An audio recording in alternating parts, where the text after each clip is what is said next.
Okay, so this is gonna be a very abbreviated presentation. So I'm Tiffany McNair, I'm the Housing Commissioner for City of Toledo. This is Jackie Old, she is the Administrative Assistant for the Director, Rosalind Clemens.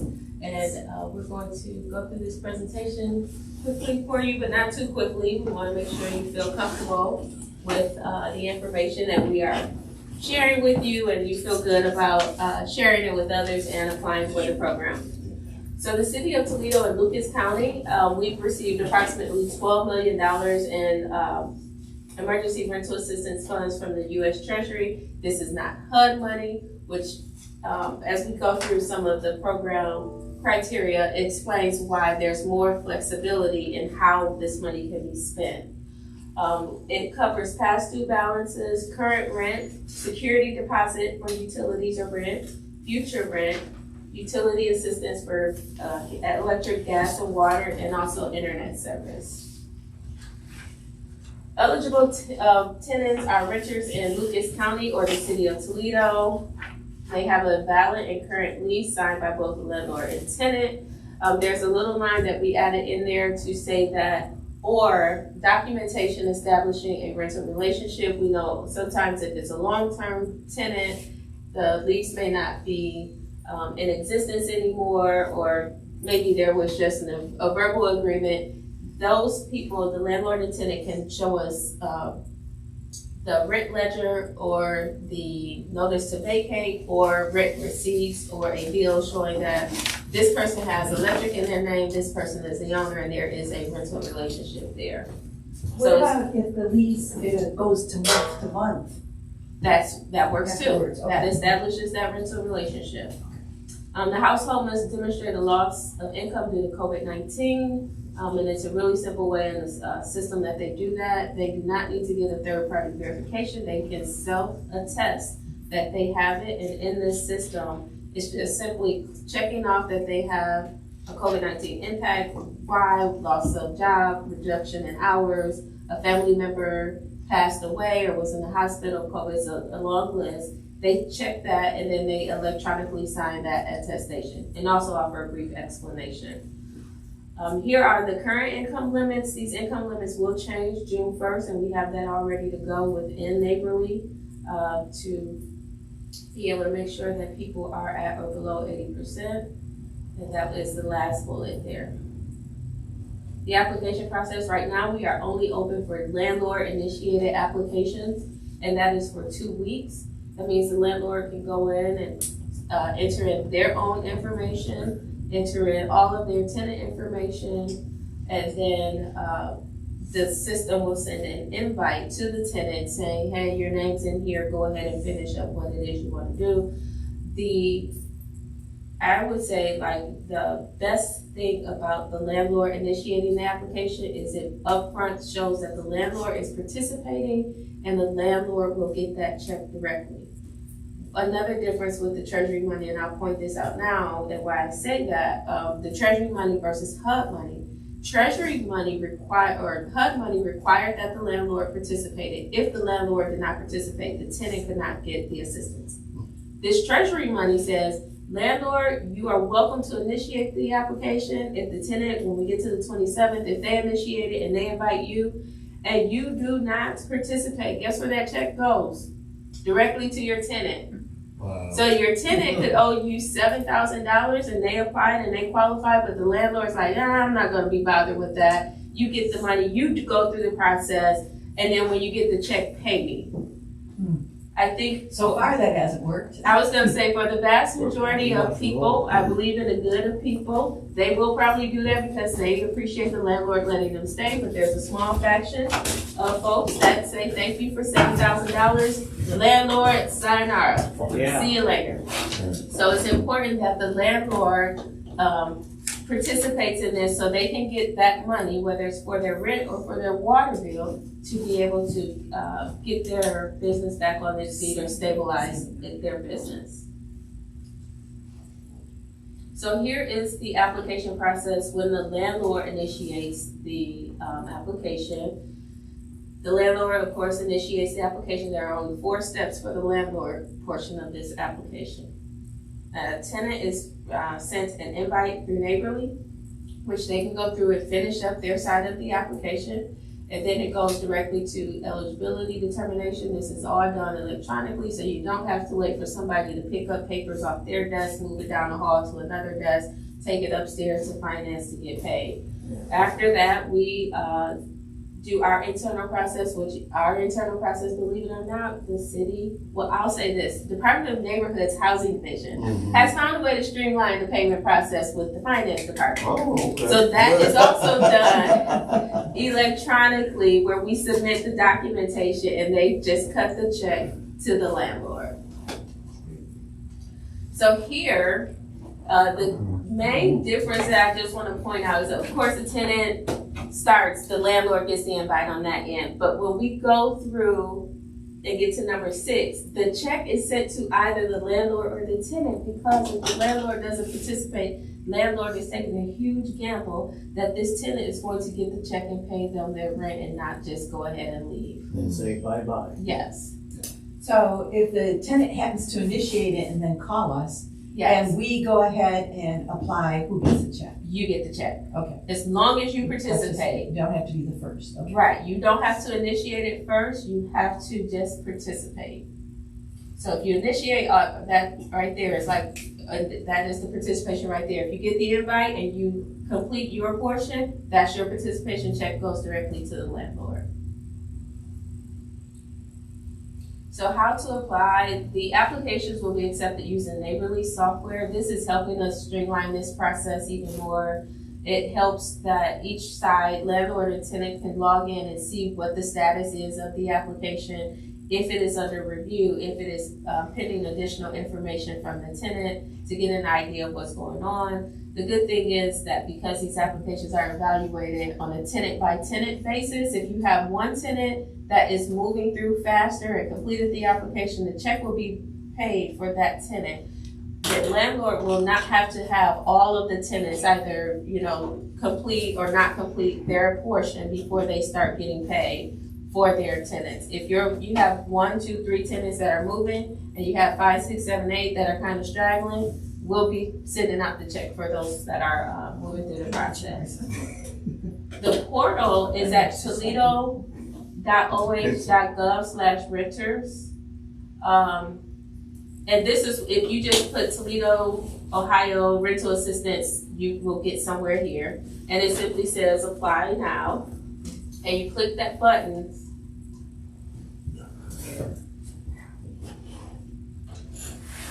And there is a landing page that shows, you have that screenshotted? Okay. I'm learning something new, incognito. Yeah, so it makes it so that you're logged out of any websites. Oh, okay. So when you first click into the portal, here's where you will land. It's Toledo, Lucas County, got our fancy new 2020 logos up there. And so you must click register as a first time user.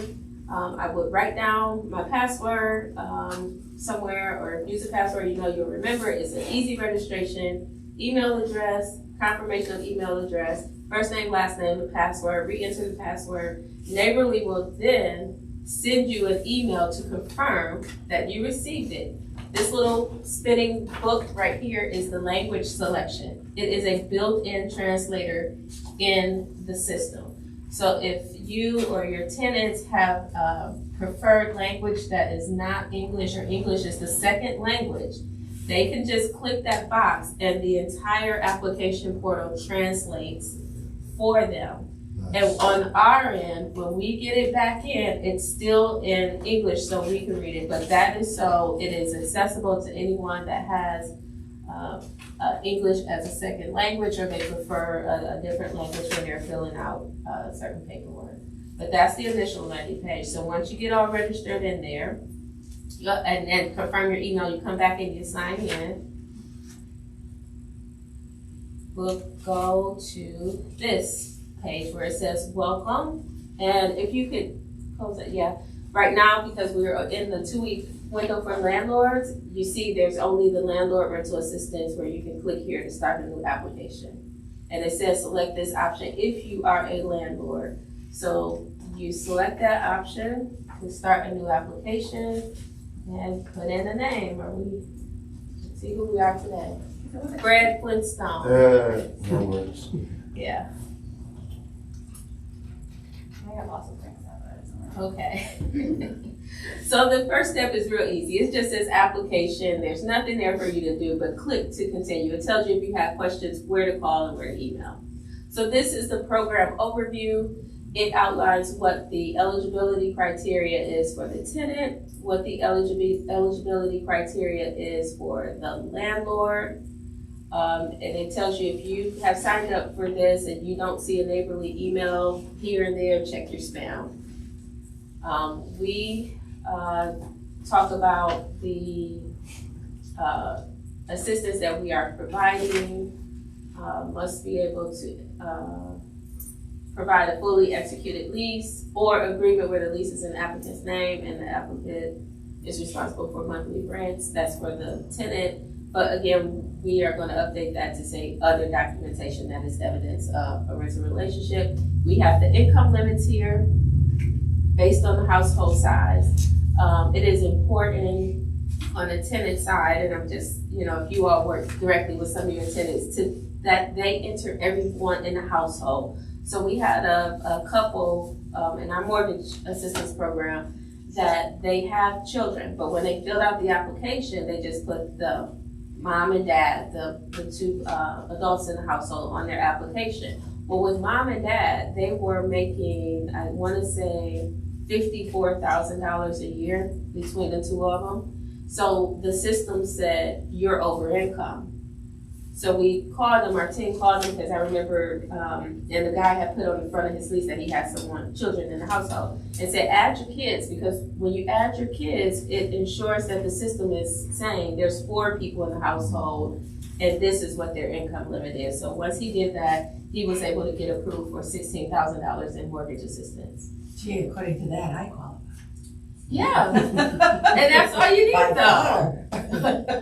And So, 2021 is actually a little bit higher. yeah, So if they're like, if the tenant is like right on the border, they might be better off to wait to until June 1st, yeah. 'Cause But they can at they'll least, go up a little bit. yeah, they can start the application now, And just don't submit it until. and then we can just make sure that the June 2021 is then in the Dropbox clip. So this is what the landlord needs. Like I said, the landlord side is super easy. A valid W-9 for payment to the owner. Confirm any rental arrears submitted for consideration for the TLC ERAP properties only. That's Toledo Lucas County Emergency Rental Assistance Program. And read and agree to the terms. So then there's nothing to sign here. Complete and continue. On terms, is there anything crazy in there that we should know about? I don't think so. I think it's actually pretty fair, and one of the terms come from the Treasury, and it's when we get to the submit button. It's nothing. I don't think it's I mean, because some of the unreasonable. programs say that you can only rent to a certain income. That's not usually. No, you don't have Okay. your tenants don't have to meet a certain income criteria as far as your choice to lease to them. Okay. It's just that when they're applying for this program, that at the time they apply, they need to be able to meet that income. So on the tenant side, it allows them to upload their 2020 tax return, which we all know when you file your taxes, you get that adjusted gross income. And that may be less, oftentimes it's less than what the gross income is for the year. They can upload that and it'll be so much easier. What if they aren't uploading, what if they don't do their taxes to mid-year or October? But they have the option of doing, if they get benefits from Job and Family Services, they can upload their benefit letter there. They can upload Social Security, they can upload their actual income if they're working. They can upload their income. The only thing is, if they do income, they have to recertify income every 3 months that way. Versus if you have the 2020 tax refund, upload the first 2 pages of that document with the signature on there, and you just click in here that you want to recertify that document.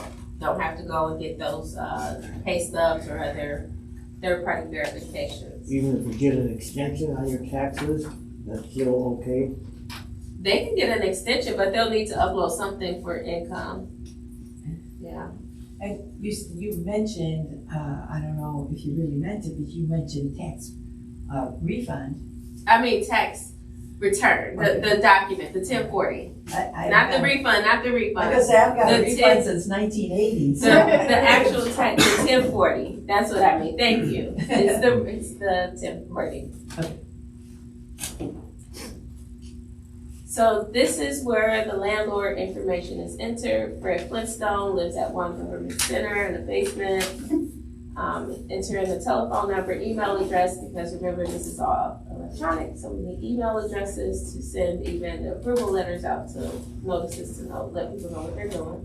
You can provide an EIN or social security number, you select which one, and the W-9 form is highlighted in blue for the landlord to complete and submit. One thing I will say is that if the landlord fills this out, I believe that there is a fillable version available online. I was just gonna ask that, because a lot of people don't. Oh, this is the fillable version. Okay, great. All right. So they can fill this out, print it and sign it. If the landlord has a scanner, great. Some landlords are smaller, just starting, so they don't have all of the office equipment available. They can print this out or take a picture. Can you do an automatic signature?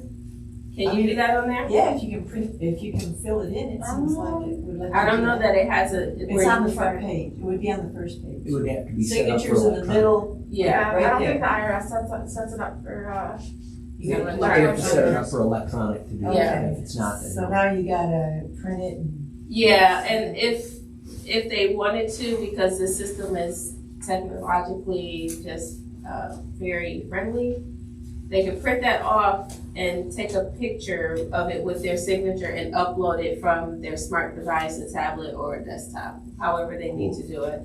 And that's for both sides. So tenants don't oftentimes have access to scanners and printers and all of that. But if they can log into something, they can do the screenshot in the phone, save the screenshot, then upload the picture into the system.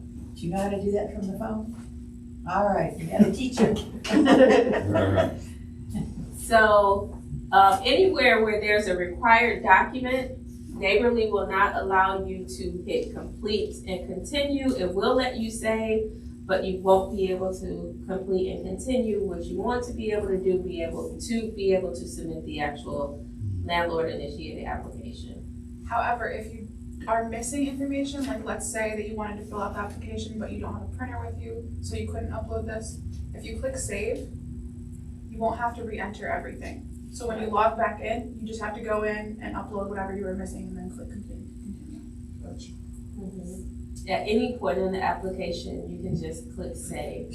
So even if the only thing that the applicant did was to register and click that first part where it just gave you the phone number if you had questions, you're done. You can come back in at any point and start entering that information. So the tenant has to upload stuff too then, right? Yes. Ooh. But that's why we have the partner organizations too. If the landlord can't help them directly, we have the partner organizations that are able to help them. What are those?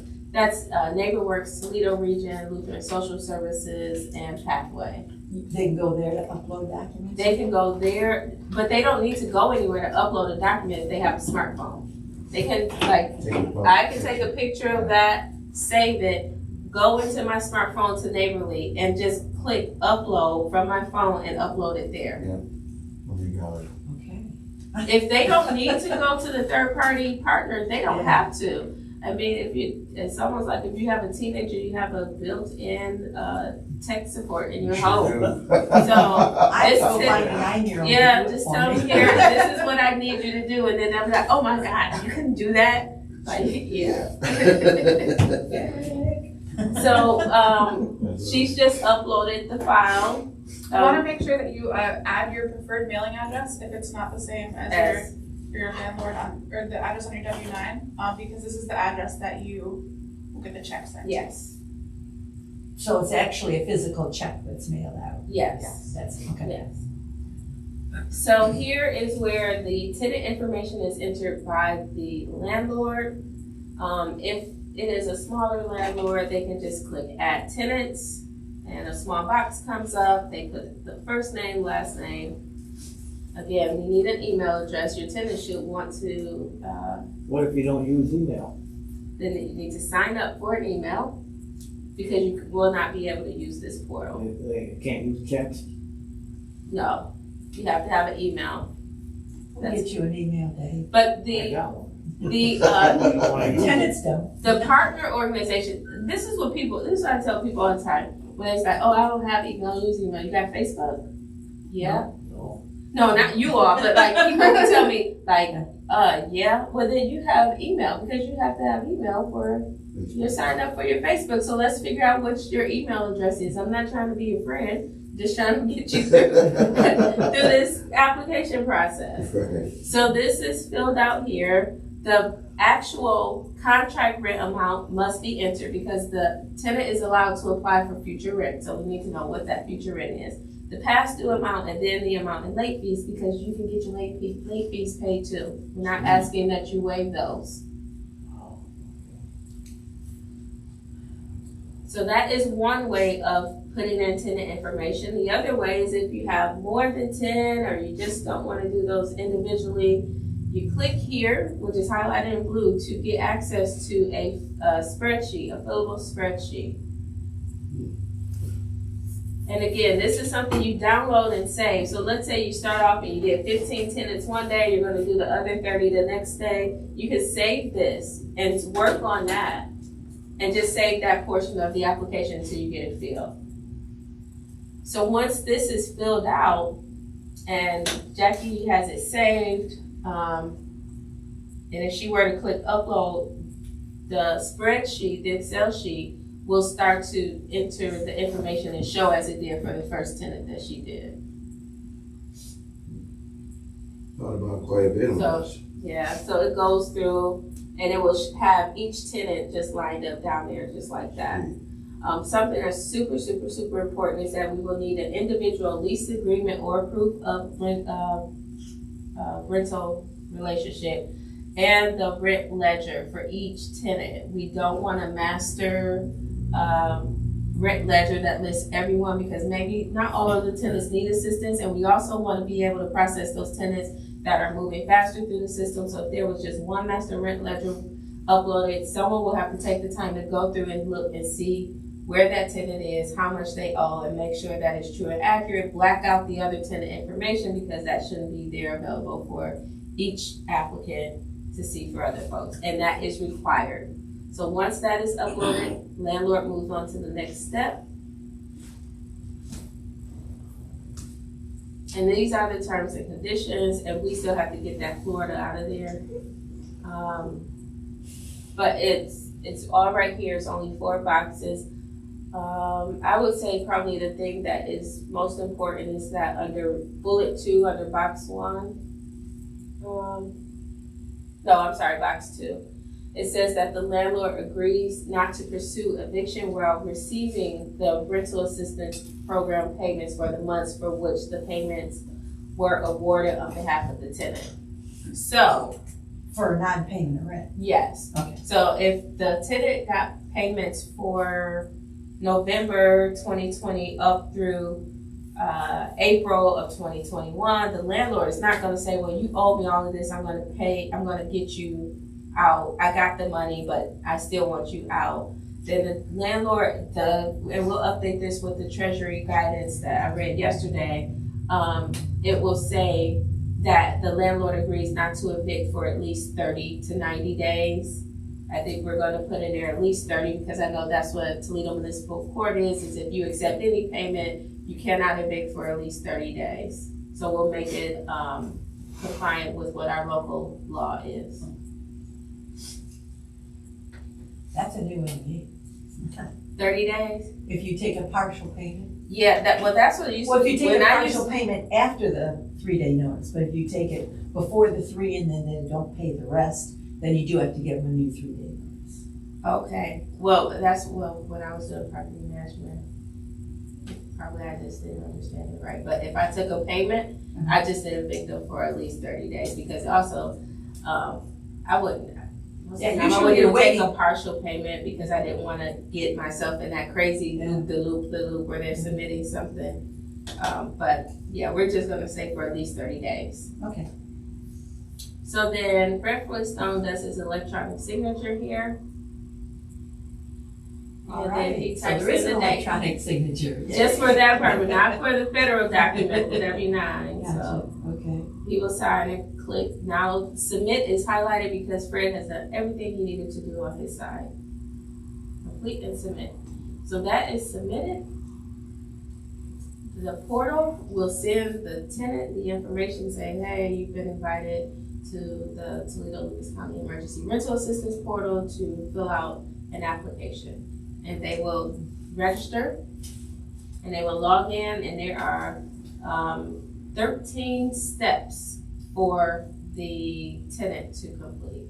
But they're really simple steps.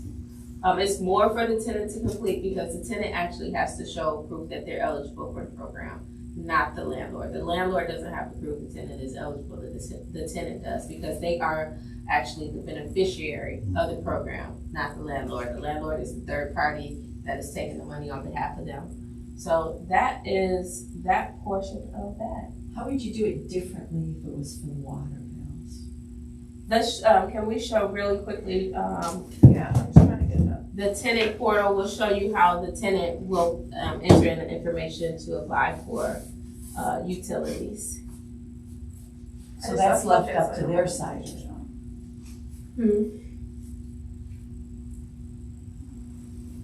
Yeah, the tenant has to apply for the utility side, whether it's, because it can either be with the rent, you know, sometimes it's included with the rent, sometimes it's separate, but they will have to apply.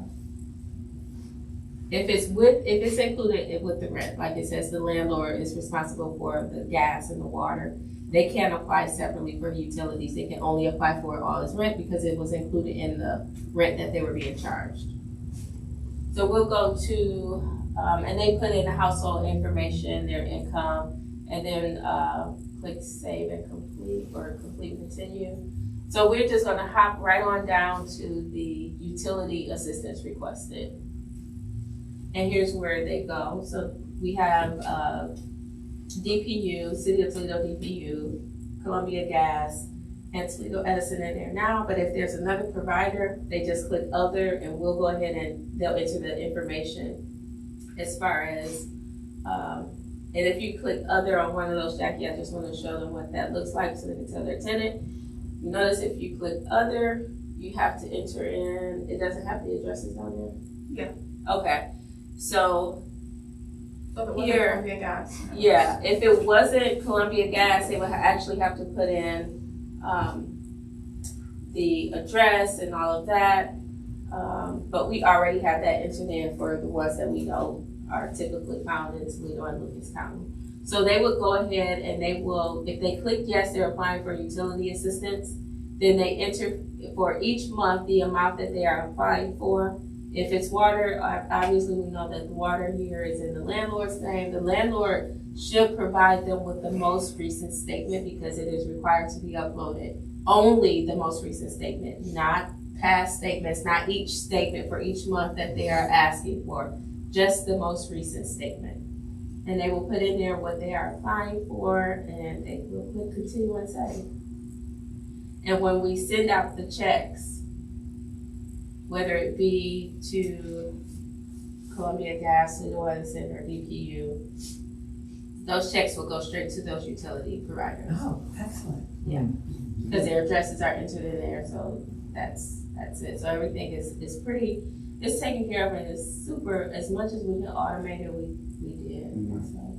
So I'd like to add something to that, and so with, at least with the water, it behooves the landlord to sign up with the water program, but they got a program that the landlord can sign up, that the landlord gets the bill and the tenant gets the bill. Yes, That way they will have that bill on to come back to the landlord. yes, You know, and they can go ahead and upload it. yeah, But you gotta sign up for that.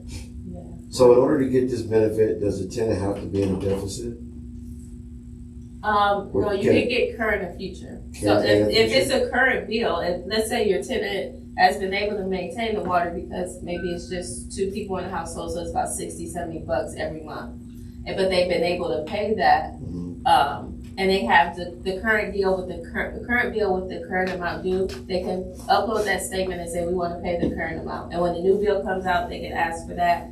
But I would say because this is every 3 months, they could just hold on to them for 3 months and then upload them all at once. Yes, they're actually getting bills monthly now, Mm-hmm. but they aren't reading them. Yeah. They're only reading them quarterly. Yeah. So So it's very confusing. It's a project, it's not an actual reading. yeah, and the It's a- city's it's a still not projection charging reading. late fees, right, on the water Not bill? that I know of. no. Okay, so yeah, so They that's aren't what. doing shut-offs, but this ends here real quick. Yeah, These it's a, bills are huge. yeah, they should apply because we don't have any limit. So if it's past due to COVID, and we know everyone was pretty much in the house for a little over a year, so more water was being used, they should apply to get that bill paid off. We have $12 million, almost $12 million. So this and we're is the still not same, done. this is the same exact website as for the rental? Yeah, this is the this You is just the go tenant. to you just go to the side and hit utilities instead? Yes, this is the tenant side that's not open to the public, except if the landlord has invited the tenant that they invited can see this now and they can do all of this and apply for the utility. So if we invite them, is there any way we can tell them that we're kind of inviting them? I mean, I already got one phone call just because I sent a copy of your stuff to the, and they go, what are you talking about? I paid my rent. I go, yeah, but you got a $2,000 water bill. Yeah. So when we send the invite, can we indicate that it's the water bill we're sending it for, so they kind of, Well, you can add them as a user, right? Or I mean, I they just don't can't want add them as to a user. ignore. Oh, no, because that's where, and we skipped something that if there's office staff that you wanted to add as users for the landlord side of your application, there's a spot up at the top that says users, and you can just click add users. Or actually, it's still down there on the left-hand side. You just click add users, so you can add your fiscal officer, your bookkeeper, your property manager if you have one, the office manager if you have one. You can add users right there.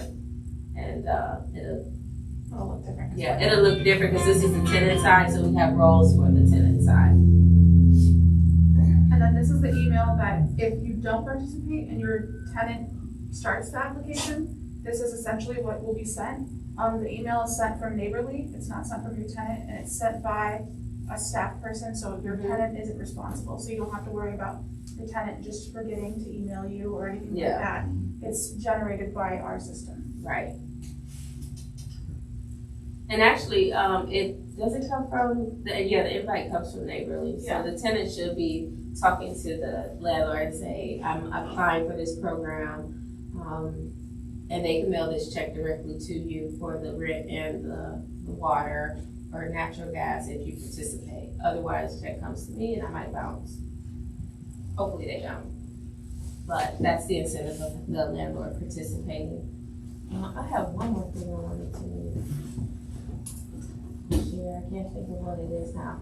Oh, I was saying, this is not the end of our rental assistance money as well. So we have this money here, but the Treasury Department has allocated additional money to come into the city and county, and it's available on their site.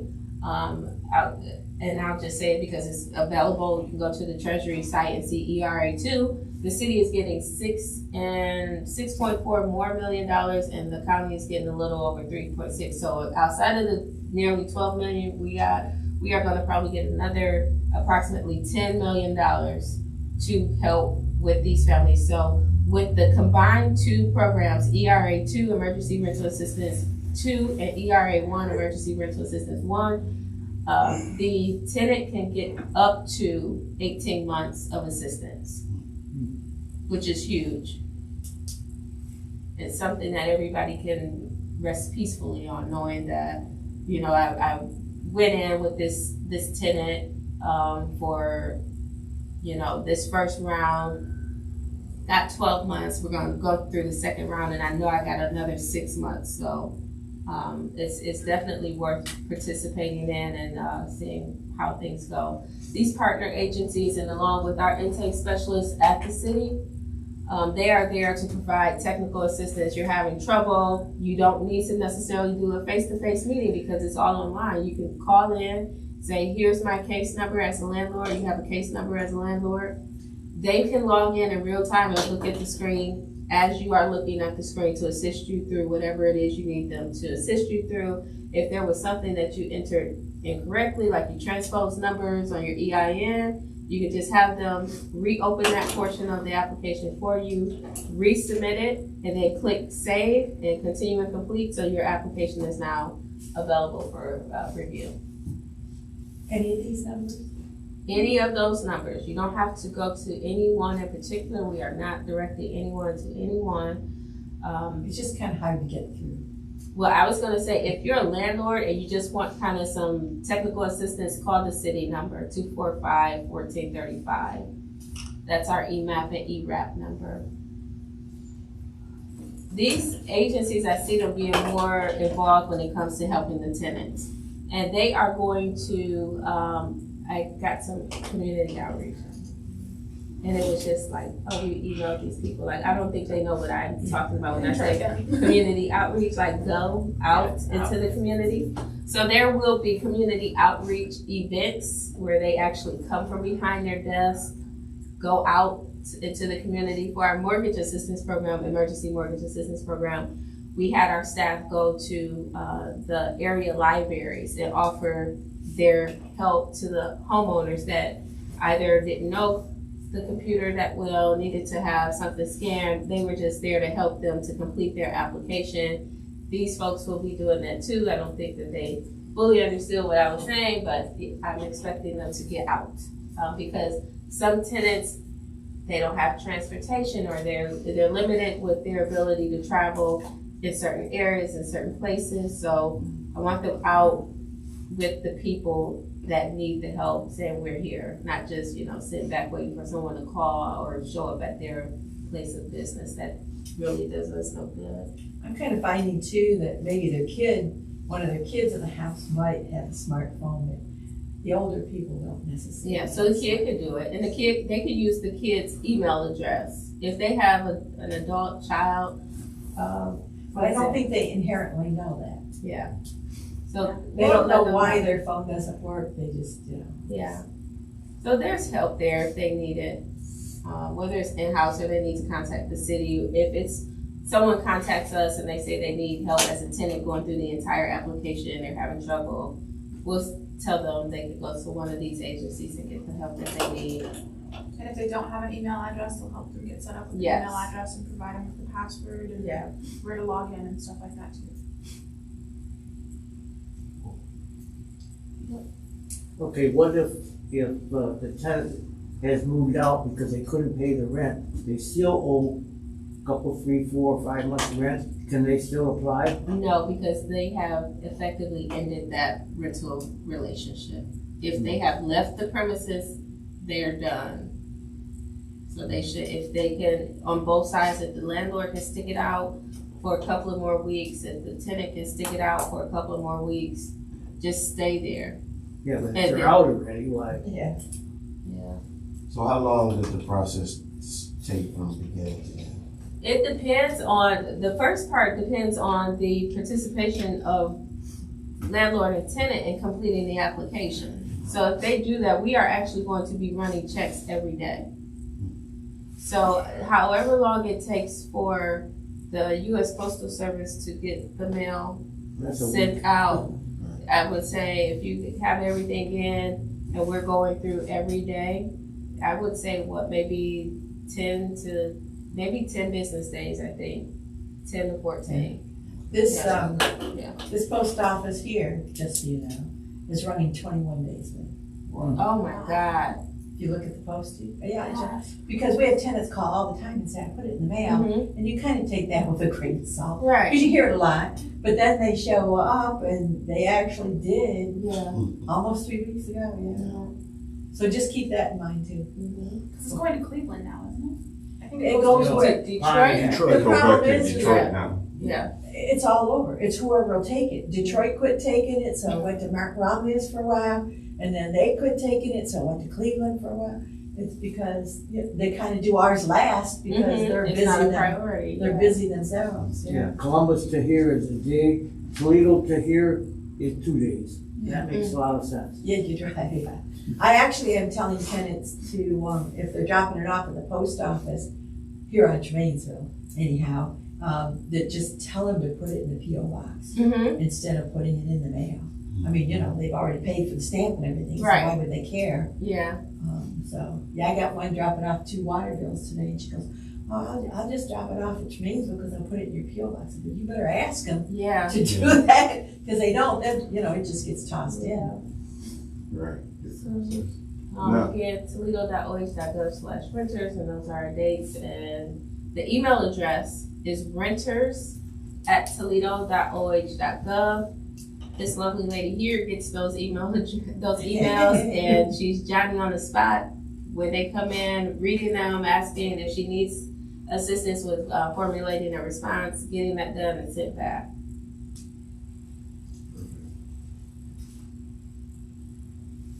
Okay, so I got some questions since all this mail, so that will, if the checks to the landlord gonna be mailed out with this right here, it's possible that we won't receive the rent payment for whatever time the mail takes then. So that could be, the rent is due on the 1st, we might not get the money to the end of the month.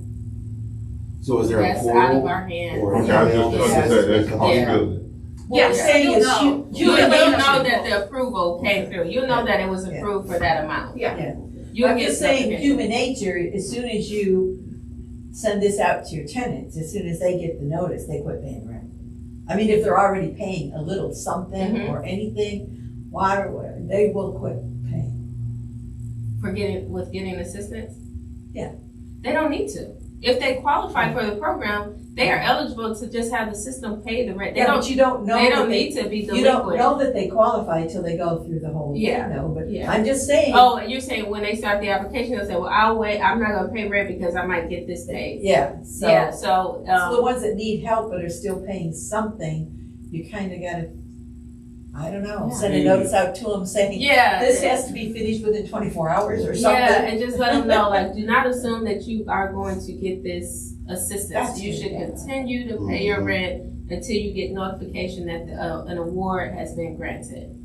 And that's what they should do. They have to take some, and I don't know, responsibility for what they're doing. Yeah. This does not say stop paying your rent until we tell you something. Like, don't do that. This is really for the ones that are, not the ones that have stopped already, but Yeah. the ones that are trying. Yes. I don't want to lose the ones that are, Yes. that we've been working with for a year now. Mm-hmm. So as it relates to that, as per the lease agreement, then basically lease agreement maybe with this program maybe need to be modified, because on the standard leases you got, hey, rent is due on the 1st and then so much late fees, but if the money coming from y'all and it don't come until the 15th, all of that. Late fee, even though you got. No, I'm not saying that we're gonna charge that, but I'm saying that's what the lease agreement says. Yeah. That Plus, we we charge. missed our mortgage, and our mortgage is gonna charge us. I'm not saying that, I would do that. I'm just saying that's in the lease already. With this information here, I have to, make it clear to the tenant, like, hey, as long as you stay in the program, I'm not gonna charge you no late fee, stuff like this. But the lease agreement does state that if say they got approved and they approved for a whole year, and I'm signing a new lease, I might put some language in there that state, hey, as long as you're in this program right here, I get the payment, later in the month, it won't be, charged enough. Yeah, I would talk to my attorney about modifying the lease and when and you should and should not. And if you would just simply want an addendum to say from this date to this date, these are the terms. And after this date, we revert back. But I'm not an attorney. Actually, I think but Toledo Real Estate I've always Investors encouraged has people that to do that. So we'll check it out. Yes, the late fees could be paid as well if it turns out that the next payment comes after the 1st. See, but then that might be kind of like, if say y'all send it out and then the mail is a fault, then the next month, if I get it on the 22nd, like you stated, Then like, oh, then, you know, from what you're saying, I'm not allowed to add late fees because I'm getting assistance from y'all. No, we don't have any, Right. caveat that says you Yeah, can't, you can't get it. The only thing we say is that we don't want you evicting them. We don't say that you can't charge a late fee. So you can charge late Because fee we'll and cover then that pay late it. fee. You can put the lid. So if I get So you don't have to like take the bullet on that, you can You charge could. late fee, and then the next, when they re-up for the next month, or when they get their next payment, then that late fee would be included in the payment that's. wow, that's a lot. Yeah. Let me Okay. also I mean, mention that. It's fair. No, but It's these are fair. good questions because you It's wanna fair. know, because it sounds like you. Cause that's at 30 least you days want- on my rent, that's a Yeah. lot, you know, Yeah. to shuffle around some money. Yeah, and like you said, if you've got Our a late mortgage fee already on a came due, mortgage, right? and, yeah. Let me also say that once Toledo lost their distribution center, the Yeah. postal distribution, we did change our lease to say postmark. So if they mailed it, even if we don't get it, we do take the bullet with Oh, okay. with what Toledo's doing, Yeah, because that's fair to our tenant.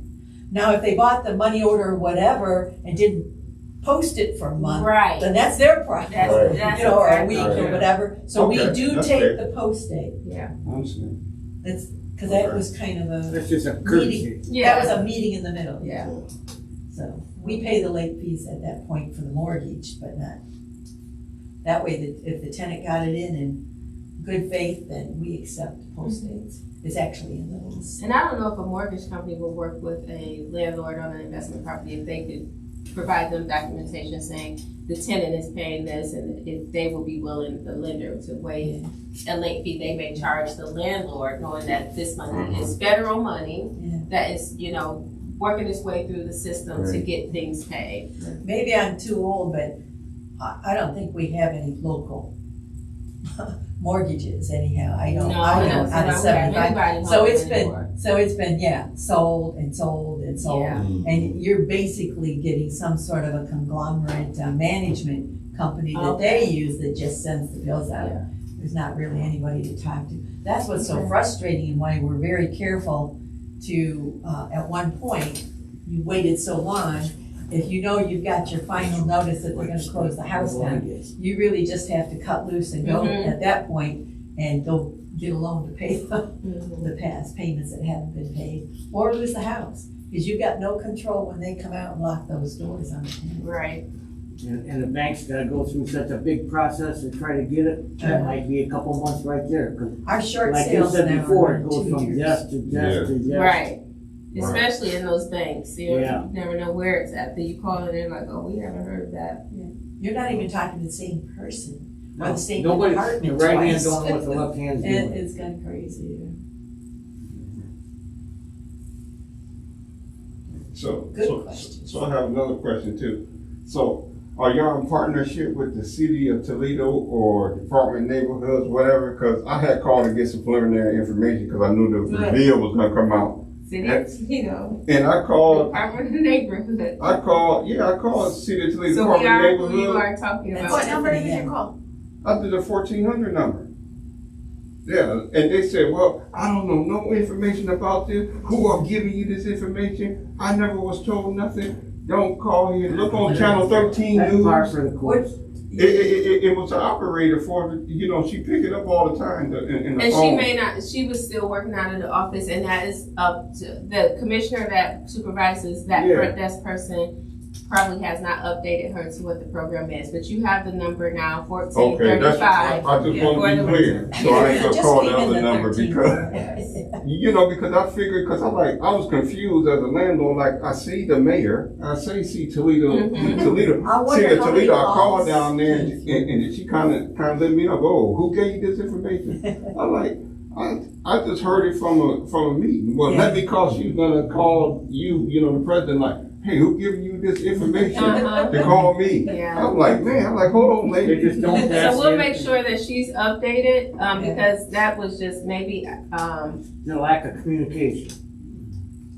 Yeah, there's it some was a people- lack of communication, but the explanation actually would make sense because she's not in the office, and our fiscal administration commissioner is working on closing out and getting our annual plan together for HUD. So it may have just been something that fell through the cracks, but usually that does not happen. Right, think- right. I think And the I fact would that say, the government not to can burn be bread on a lady, she is the most, when I call, she got the facts, information, she Yes, direct you yeah. real good. So I'm Yes. not saying not to burn bread, but I'm saying, when I did call, generally she don't say, she don't Yeah. say, hey, don't call this and that, so I wanna make sure I'm doing the right thing.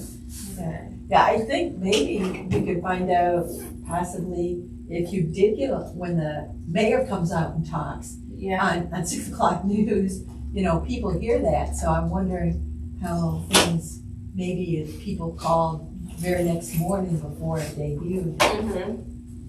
So here's my card. And Okay. it already has my contact Okay, thank you. information. Thank you.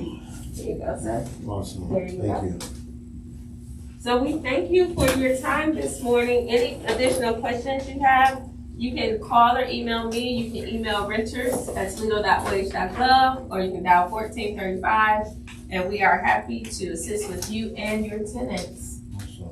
I think it's a beautiful opportunity for both sides. Thank you. Right.